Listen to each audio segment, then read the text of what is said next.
martial arts, what do we mean by direct transmission? Does anyone really understand what it means? You know, it's there in traditional martial arts, but it just seems to have been missed along the way by so many people. Let me read you my poem on the subject.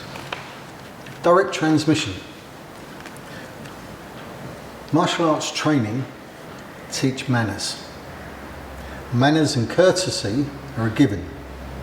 This enables people to get along. But respect is earned. Respect is a two-way street. It has to be earned both ways. An instructor earns the student's respect, and the student has to earn that of the instructor. This is deeper than it at first appears. There has to be faith both ways. Nothing is understood at first until both have invested enough time and effort.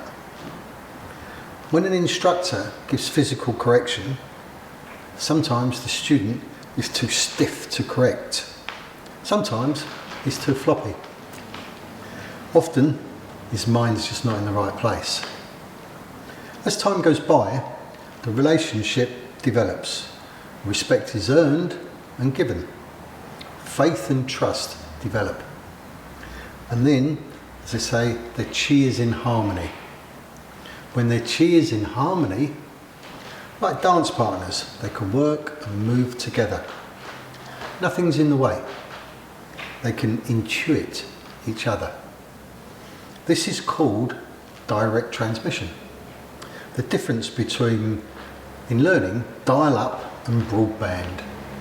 Okay? Dial-up is when you're just teaching point to point. Broadband is when you're on the same wavelength.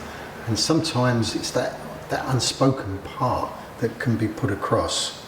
It's called jikiden in Japanese, chapsao in Chinese.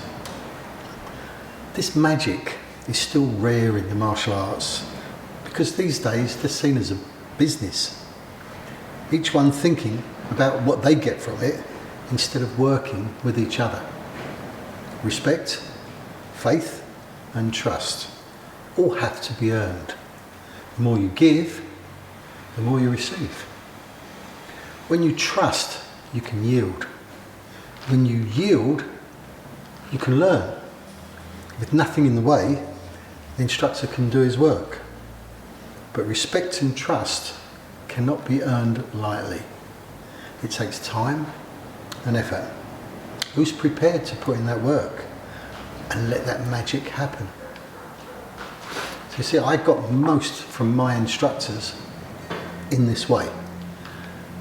I would listen to what they say, but we always managed a kind of subliminal level. I'd watch them move, I'd feel their movements. They would demonstrate with me, on me. You know, they'd fiddle with the joints with a little push here and a little touch there and just adjust, and sometimes just put across the feeling of what they're doing. This direct transmission gives you, you know, when you look at someone and you go, I don't know what they've got, but they've definitely got it. They've got that magic, they've got that something special. Very hard to get, but you need the right kind of instructor and the right kind of student, and they've got to develop with each other. And that's the word Kung Fu, time and effort.